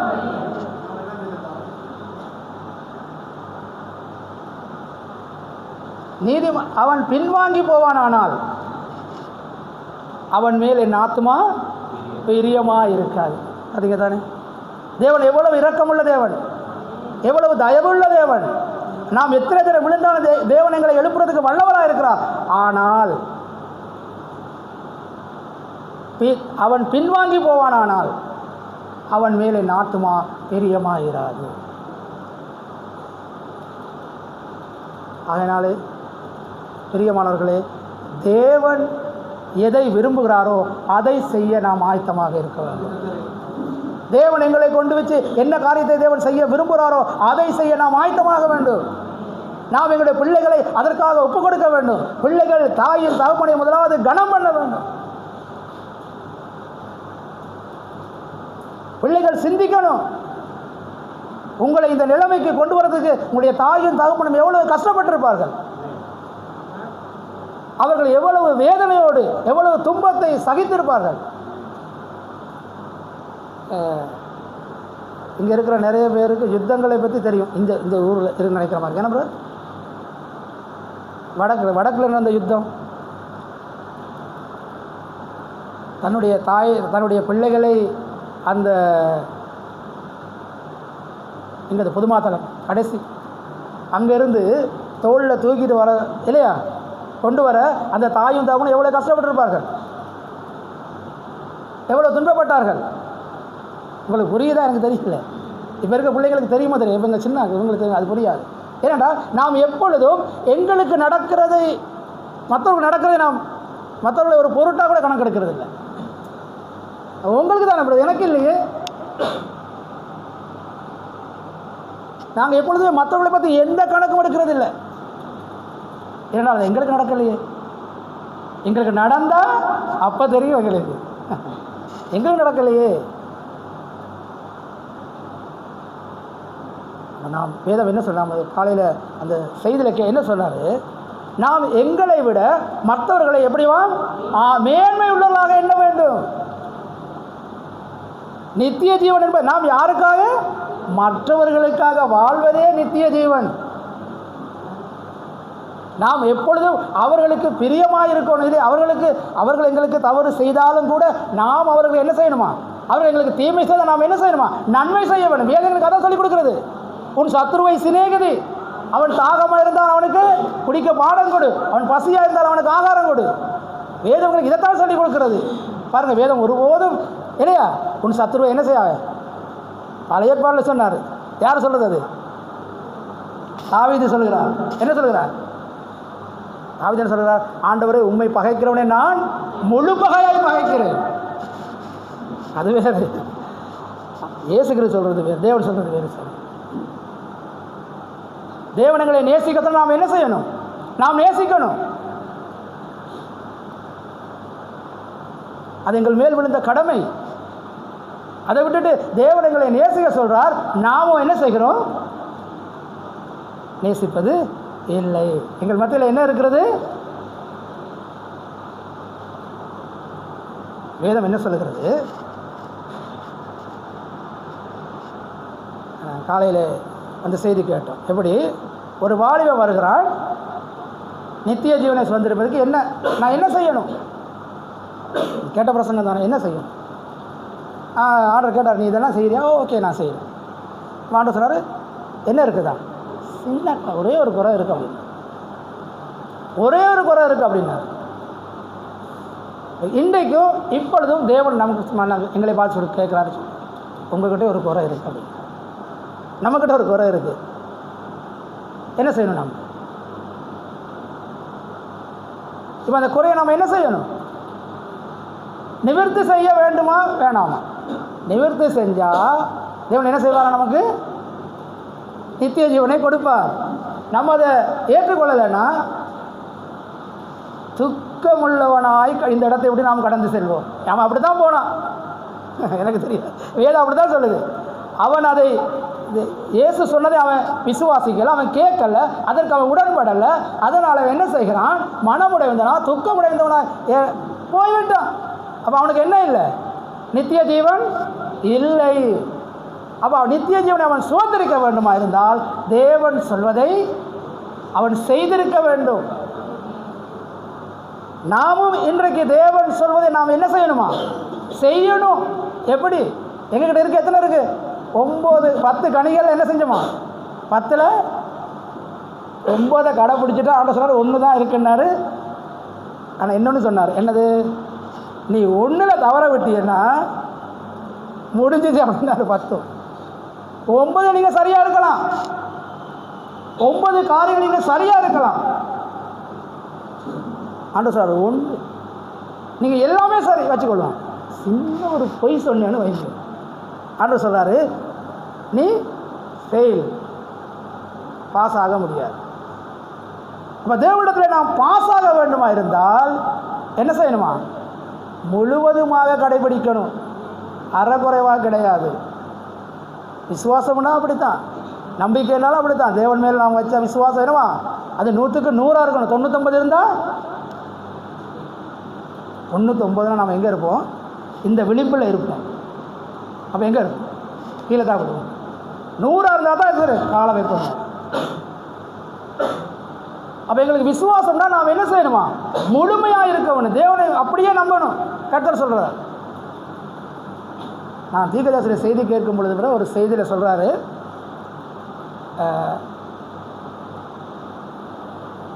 தேவனுடைய ஒரு வார்த்தை யாராவது ஒரு தீர்க்கதரிசனம் ஏதாவது சொன்னால் அது நிறைவேறும் வரைக்கும் அதை நம்பட்டான். என்ன சொல்லுவார், அதை நம்பணும். அது நிறைவேறினால் அவன் சொன்னது சரி, அதுக்கு பிற்பாடு தான் அதை நம்ப வேண்டாம் அப்படின்னு சொல்லுவார். நாம் தேவனுடைய வார்த்தையை முழுவதுமாக நம்பணும். ஏன்னா தேவன் அதை செய்ய வல்லவராக இருக்கிறார்.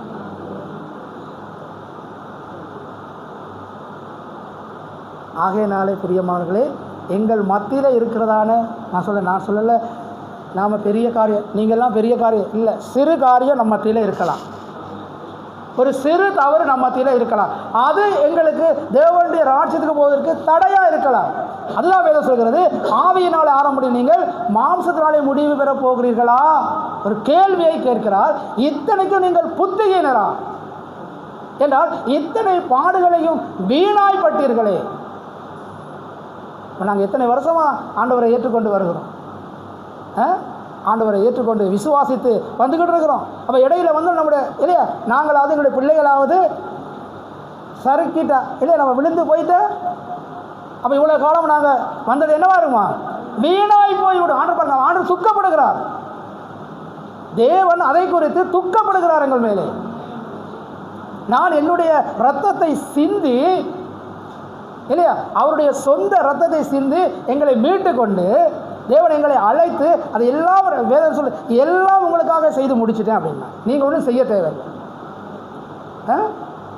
விசுவாசித்து அதை எடுத்து பெற்றுக்கொள்ளுங்க அப்படின்னா தான் சொன்னேன். நீ விசுவாசிக்கிறவனாலே எல்லாம் ஆகும் அப்படிங்கிற கூடும். விசுவாசிக்கிறவன் ஒருபோதும் என்ன செய்யலை, அவன் கெட்டு போவது இல்லை. அப்போ தேவனை விசுவாசிக்கிற ஒரு மனிதனும் கெட்டு போவதில்லை. அப்படி என்றால் நாம் தாய் தகப்பன் பிள்ளைகள் நாம் தேவனை விசுவாசிக்கும் பொழுது நாம் ஒருபோதும் கெட்டு போக மாட்டோம். பிள்ளைகள் தேவன் மேலே தாயும் தகப்பனையும் முதலாவது கனம் பண்ண கற்றுக்கொள்ளுங்கள். சிம்சோனை போல என்ன செய்ய வேண்டாம், பிரியத்தை உங்களுடைய கண்களுக்கு பிரியத்தை நோக்கி ஓட வேண்டாம். பிரியமானவர்களே, உலகம் வந்து வேதம் என்ன சொல்லுகிறது, உலக சிநேகிதம் தேவனுக்கு விரோதமான பகை. பகை பகை இன்றைக்கு உலகம் வந்து சாத்தான் வந்து என்ன செய்வான்னா அழகான காரியங்களையே எங்களுக்கு காட்டுவோம், அது கண்ணுக்கு குளிர்ச்சியாக இருக்கும் இல்லையா. ஏவாள் அப்படித்தானே அந்த காரியத்தை செய்கிறத பார்க்கிறோம். அவருடைய பார்வைக்கு என்னவா இருந்ததா, அப்படி தானே சொல்லுகிறது, ஏவாளுடைய கண்களின் பார்வைக்கு என்னவா இருந்ததான்? அழகாகவும் புசிப்புக்கு இன்பமாகவும் இருந்தது. அப்போ இந்த கண்கள் எவ்வளவு பெரிய பாதாளத்தில் எங்களை கொண்டு போய் விடுகிறதுன்னு பாருங்கள். நாங்கள் உலகத்தை தான் பார்க்குறோம், அப்படி அழகாக உலக காரியங்களை தான் நாம் நேசிக்கிறோம். நாம் தேவனை நேசிக்கிறதை விட்டு உலகத்தை அதிகமாய் நேசிக்கிறபடினாலே உலகம் எங்களை கொண்டு போய் எங்கள் பாதாளத்தில் எங்களை கொண்டு தள்ளுகிறது. அதனால தான் ஆதாமும் ஏவாளும் தேவனுடைய திட்டத்திலிருந்து வெளியே தூக்கி போட்டார். தேவன் ஒரு திட்டத்தை வைத்திருந்தார். ஆதாமும் ஏவாளை கொண்டு தேவன் ஒரு திட்டத்தை வைத்திருந்தாரா இல்லையா? என்ன திட்டம் அது?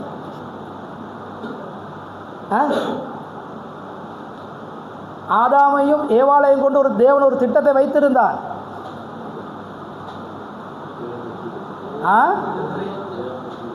தேவனுக்கு ஒரு பரிசுத்த சந்ததி. மல்கியா புத்தகத்தில் நாங்கள் போய் வாசிப்போமா? மல்கியா 3ஆம் அதிகாரம்.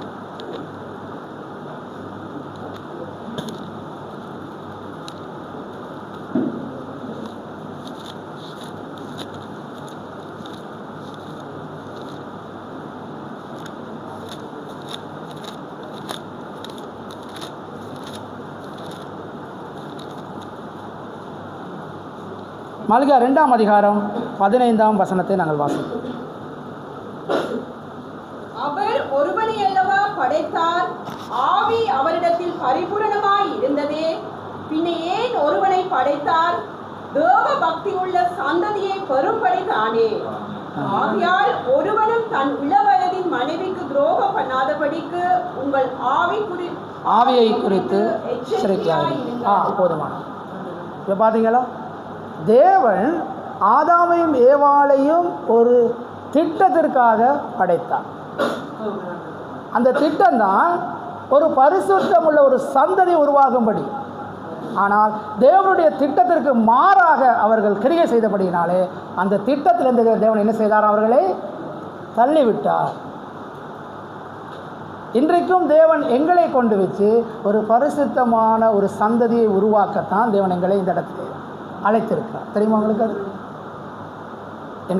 எங்களை தெரிந்து கொண்டு அழைத்து எங்களை வைத்திருக்கார். நாம் ஒரு பரிசுத்த சந்ததி. நாம் பரிசுத்த சந்ததி மட்டுமா? நாம் யாரா இருக்கிறோம்? ராஜரிக ஆசாரிய கூட்டம். அன்றைக்கு ஆசாரியர்னா வேறையா இருந்தாங்க, தேவனுக்கு ஆராதனை செய்வதற்கு. என்னங்க காலையில் பிரசங்கம் கேட்டோம் இல்லையா? எப்படி ஆசாரியன்னா என்ன சொல்லுவாங்களாம்? காலில் சலங்கையை கட்டி இல்லையா, சங்கிலியை கட்டி தான் ஆசாரியன் பிரதான அந்த கருவறைக்குள்ளே போக முடியும். தவறு செய்தார் அவ்வளோதான், ஆல் அவுட், அப்படியே இழுத்தா எடுக்கணும். ஆனால் இன்றைக்கு அந்த திரைக்குள்ளே நம்ம போகிறதுக்கு தேவன் என்ன செய்திருக்கிறாரா? எங்களை அழைத்திருக்கிறார். எங்களுக்கு அந்த அதிகாரத்தை அவன் கொடுத்திருக்கிறார். அந்த மூடின திரையை ரெண்டாக பிரித்தார். ஏன்? நாம் அதற்குள்ளே பிரவேசித்து தேவனை ஆராதனை செய்வதற்கு. அதனால எங்களை தேவன் ராஜரிக ஆசாரிய கூட்டமாக தேவன் எங்களை அழைத்திருக்கிறார். இப்படி ஒரு பரிசுத்தம் உள்ள ஒரு சந்ததியாக தேவன் எங்களை தெரிந்து கொண்டதற்கு நாம் எவ்வளவு பாக்கியம் உள்ளவர்களாக இருக்க வேண்டும். நாம் எவ்வளவாய் தேவனுக்கு நன்றி செலுத்துவர்களாக இருக்க வேண்டும். நாம் எவ்வளவாய் தேவனை கனம் பண்ணுகிறவர்களாக இருக்க வேண்டும். இது ஒன்றும் வாய் வார்த்தை கிடையாது, இது சத்தியம். இந்த வேதாகமத்திலே தேவன் எழுதி வைத்திருக்கிறார் ஒவ்வொருவருக்கும், நம்ம ஒவ்வொருவருக்கும். உண்மையிலே சாருங்களே, இது சத்தியம். இந்த வார்த்தையை விசுவாசிக்கிறவர் மட்டுமே அவனுக்குள்ளே ஜீவன் இருக்கிறது. அவன் மட்டுமே பிழைப்பான். விசுவாசியாதவனோ வேதம் சொல்கிறது கெட்டு போவான். நாம் விசுவாசிக்கிறது மட்டும் கிடையாது, என்ன செய்யணுமா? கிரிகை செய்ய வேண்டும். கிரிகை செய்ய வேண்டும். சும்மா பைபிளை தூக்கிட்டு வந்து நாங்கள் வேதம் வாசிச்சிட்டோம் இல்லையா, வேதத்தை வாசிச்சிட்டோம், சரி, ஜெபம் பண்ணோம். எப்படி ஜெபம் பண்ணுவோம்? முணுமுணுன்னு 4 வாரத்தை பேசிட்டு அப்படியே மூடி வச்சுட்டு இல்லையா?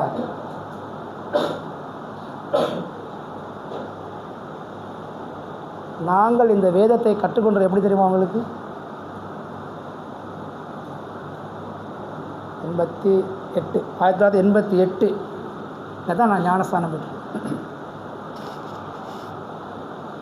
87 அப்படியே போய் ஞானஸ்தானம் பெற்று இந்த வேதம் வாசிக்கிறது நானும் என்னுடைய மைத்தினர் இருந்தார் தீமோத்தின்னு சொல்லி, தோமஸுடைய சகோதரன், என்னுடைய மனைவியருடைய கொண்ட விட்ட தமையன்.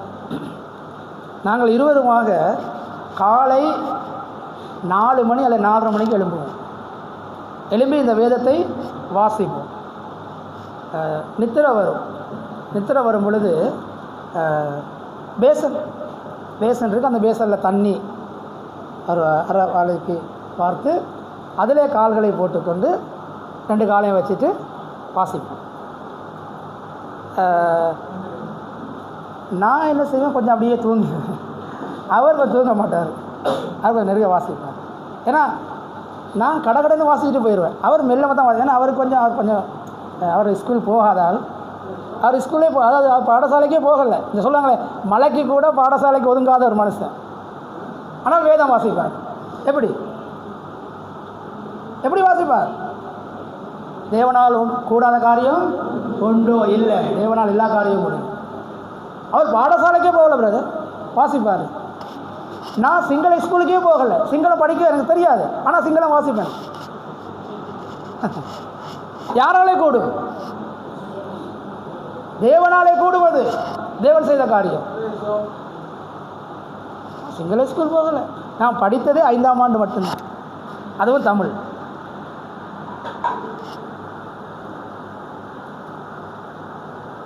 அதை விட இன்னொரு காரியம், திக்கு வாயன் மோசையை போல பேசக்குள்ளே திக்கும். இன்றைக்கு திக்குதான். யார் செய்த காரியம்? தேவன் நம்மோடு கூட இருக்கிறார். ஆமென். தேவனால் கூடாத காரியம் ஒன்றுமே இல்லை. நாம் விசுவாசிக்கணும் சொன்ன தேவனை. விசுவாசித்தால் தேவனுடைய மகிமை எங்களுக்கு காண முடியும். நாங்கள் அப்படி வேதம் வாசித்த நாங்கள் தான் தேவன் இன்றைக்கு எங்களுக்கு என்ன செய்கிறார்? கிருபை செய்திருக்கிறார். தேவன் எங்கள் மேலே இரக்கம் பாராட்டி இருக்கிறார். ஏதோ அவருடைய காரியத்தை செய்வதற்கு தேவன் எங்களை அழைத்து இருக்கிறார். இது தேவனுடைய திட்டம் இல்லாமல், தேவனுடைய அழைப்பு இல்லாமல் இது யாருக்கும் என்ன செய்ய முடியாது? பேச முடியாது இல்லையா? எந்த ஒரு மனுஷனுக்கும் தன்னுடைய சுயமாய் இந்த காரியங்களை செய்ய முடியாது. தேவன் நம்மோடு கூட இராவிட்டால்.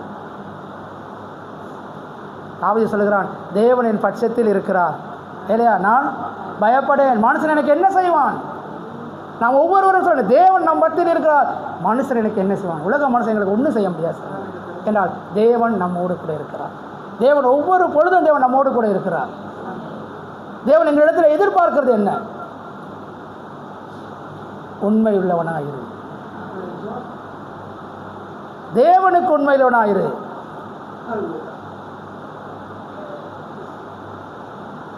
தாவீது அப்படியாப்பட்டவனாக இருந்தான். தேவனுடைய இருதயத்துக்கு ஏற்றவனாக அவன் வாழ்ந்தபடியினாலே தேவன் அவனை கொண்டு வச்சு தேவன காரியங்களை செய்ய வல்லவராக இருந்தார்.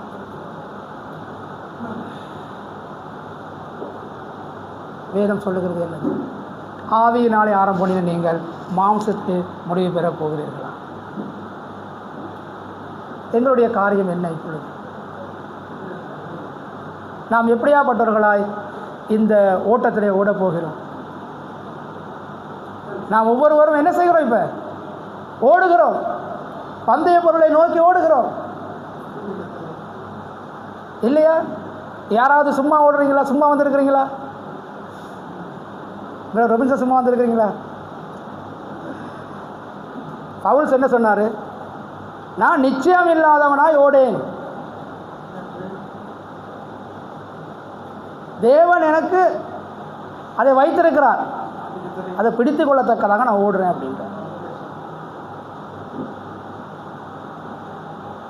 நம்ம ஏதோ இங்கே வந்து சும்மா ஏதோ இந்த வார்த்தையை கேட்டுட்டு இந்த நாலு செய்தியை கேட்டோம், நல்லா இருந்துச்சு அப்படின்னு சொல்லிட்டு வந்தோம் இல்லையே.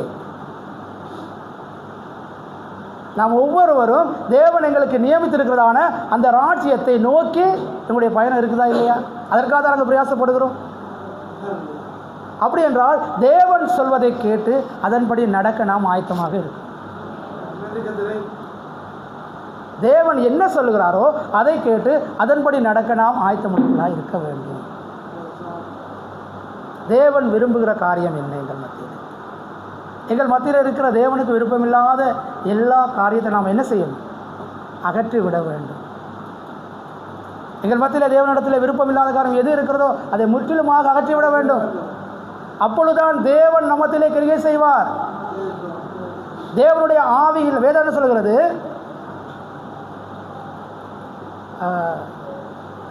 அதாவது பரிசுத்த ஆவியினாலே அன்றி ஒருவனும் கர்த்தரை இயேசுவென்று அறிக்கையிடக்கூடாது.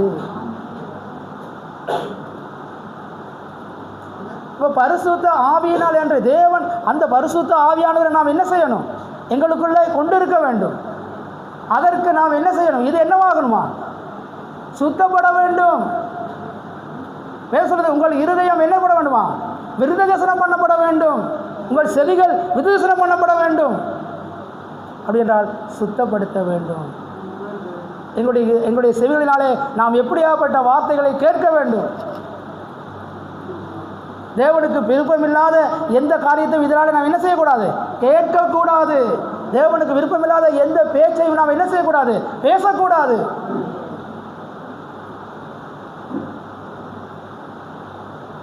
அதைத்தான தேவன் விரும்புகிறார். இல்லை எங்கள் இஷ்டப்படி எல்லா காரியத்தையும் பேசிட்டு இல்லையா கடைசியில் வந்து ஆண்டவரே உங்களுக்காக நாங்கள் இல்லையா குழல் ஊதினோம், நீங்கள் கூத்தாடவில்லை இல்லையா என்று குறை சொல்லுகிற பிள்ளைகளாக இருப்போம் அப்படின்றார். வேதம் அப்படி தான் சொல்லிக் கொடுக்குது. அப்புறம் இல்லாட்டி போனால் எப்படி சொல்லுவான்? கர்த்தாவே கர்த்தாவே இல்லையா உங்களுடைய நாமத்தினாலே பிசாசுகளை துரத்தினோம், அநேகரை சுகப்படுத்தினோம், நாங்கள் அதை செய்தோம் இதை செய்தோம். என்ன சொல்லுவாராம்? அக்கிரம செய்கைக்காரர். எங்களை பார்த்து சொல்லுவாராம் அக்கிரம செய்கைக்காரர்கள். ஏன்னா நாங்கள் ஒருபோதும் தேவனுக்கு விருப்பமான காரியங்களை செய்வதில்லை, அல்லது ஒருபோதும் தேவன் விரும்புகிற காரியத்தை நாம் செய்வதில்லை. நாம் எப்பொழுதுமே தேவனுக்கு மாறான காரியங்களை செய்வர்களாக இருப்போம். தேவனுடைய திட்டத்திற்கு மாறான திட்டத்தை நாம் கொண்டுள்ளவர்களாக இருப்போம். அதற்கு தேவன் விருப்பப்பட மாட்டார். ஏனென்றால் தாவீது குறித்து பார்த்தீங்கன்னா சவுல் அதை சரியாய் செய்யாதபடியினாலே தேவன் என்ன செய்தார்னா அவனுடைய இருதயத்துக்கு ஏற்றவனாக இருந்தான். அவனை கொண்டு அந்த ராஜ்ய பாரத்தை தேவன் அவனுக்கு கொடுத்தார். ஏன்னால் தேவனுக்கு தெரியும் யாருக்கு அதை கொடுக்க வேண்டும் என்பதை.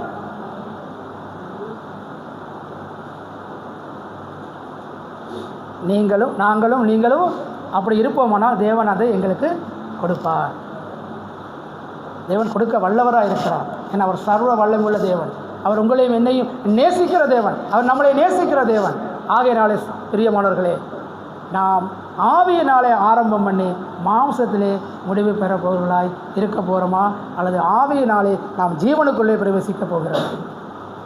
நாம் சிம்சோனை போல ஆக போகிறோமா, அல்லது யோசேப்பை போல பாவத்தை கண்டால் நாம் என்ன செய்ய வேண்டும்?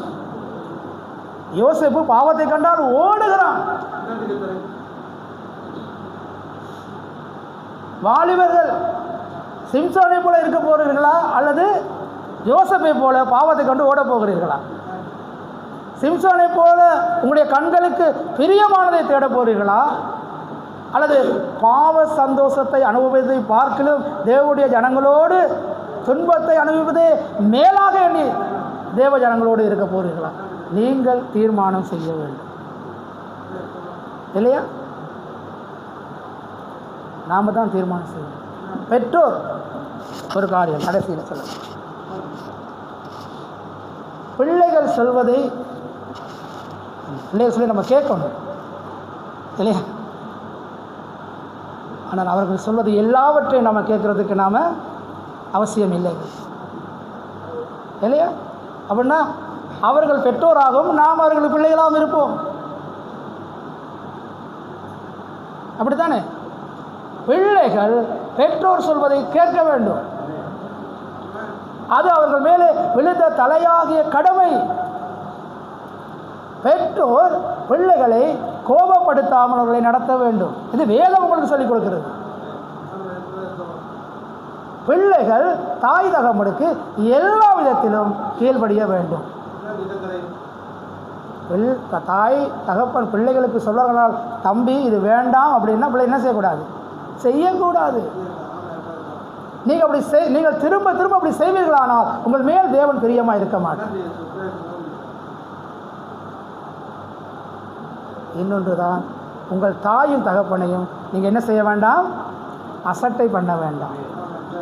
தாய் வயது சென்றாலே என்று சொல்லி நீங்கள் என்ன செய்ய வேண்டாம்? அசட்டை பண்ண வேண்டாம். தகப்பன் கிழவனாக இருக்கிறாரு, அவருக்கு உலகம் தெரியாது. இன்றைக்கி நிறைய பேர் தகப்பனை பார்த்து உலகம் தெரியாது தகப்பனுக்கு. இப்படி தன்னுடைய தகப்பனை குறித்து என்ன கொண்டு எத்தனை பிள்ளைகள் இருக்கிறீங்க? நீங்கள் தாயை குறித்து தவறாக புரிந்து கொள்ள எத்தனை பேர் இருக்கிறீங்க? தேவன் உங்களை மன்னிக்க மாட்டார். புரிஞ்சுக்கொள்ள. என்றால் தாயும் தகப்பனை குறித்து வேதம் தெளிவாக சொல்லுகிறது. அவர்களை கனம் பண்ண வேண்டும், அவர்களை மதிப்பு கொடுக்கணும், அவர்களுக்குரிய கனத்தை நீங்கள் கொடுக்க வேண்டும். ஏனென்றால் இந்த பூமிக்கு வருவதற்கு அவர்கள் ஒரு பாத்திரமாக இருக்கிறார்கள். நமக்கு உங்களுக்கு தெரியுமா, என்னுடைய தாயார் இன்றைக்கும் என்னுடைய உடுப்புகளை கழுவி தருவாங்க. 75 வயசு. அப்பா இல்லை, இறந்துட்டாங்க. இருந்திருந்தாலும் அவரும் செய்வார். நான் ஒருத்தன் தானே இருக்கிறேன்.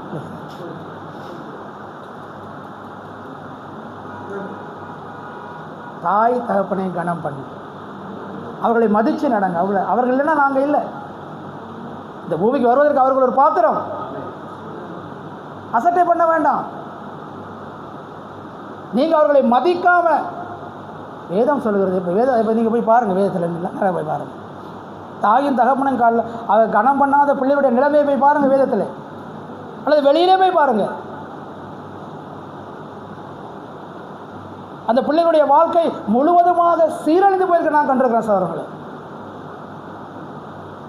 அம்மா பேச்சு அப்பா பேச்சு கேட்காத பிள்ளைகளுடைய வாழ்க்கை சீரழிந்து போயிருக்கிறதை நாங்கள் பார்க்கிறோம். ஆனால் தேவ ஜனமாக எங்களுக்கு அப்படி நடக்கக்கூடாது. என்றால் நாம் எல்லா தேவன் எங்களை தெரிந்து கொண்டு அதற்காக அல்ல, இல்லையா? தேவஜனமாகிய நாம் அப்படி இருக்கக்கூடாது. எங்களுடைய பிள்ளைகள் அப்படி இருக்கக்கூடாது. ஏனென்றால் எங்களுடைய பிள்ளைகள் தேவனுடைய வார்த்தையினாலே தாயும் தகப்பனர்கள் வளர்க்கிறார்கள். மனோவா தன்னுடைய பிள்ளையை எப்படி வளர்க்குறான்? தேவனுடைய வார்த்தையாலே வளர்க்குறான். எல்லாத்தையும் சொல்லிக் கொடுத்து வளர்த்துருப்பார்.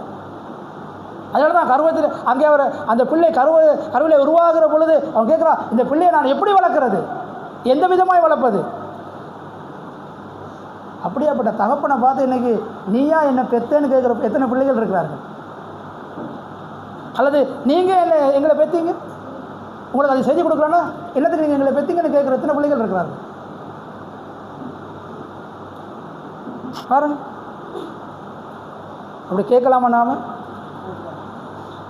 இல்லையா? தாயும் தகப்பனை கனம் பண்ணுது. ஏனென்றால் தேவன் இவைகளின் மேலே பிரியமாக இருக்கிறார். நம்ம எப்பொழுதும் நம்ம கனம் பண்ணுற தேவனை கனம் பண்ணுகிற ஜனங்கள். ஆகையினால தேவன் உங்களை ஆசீர்வதிப்பாராக. இம்மட்டுமாக தேவனுடைய பொறுமையாக தேவனுடைய வார்த்தையை கேட்டதற்கு உங்களுக்கு கர்த்தராகிய இயேசு கிறிஸ்துவின் நாமத்தினாலே உங்களுக்கு வாழ்த்துதல் சொல்லுகிறேன். கர்த்தர் உங்களை ஆசீர்வதிப்பார்.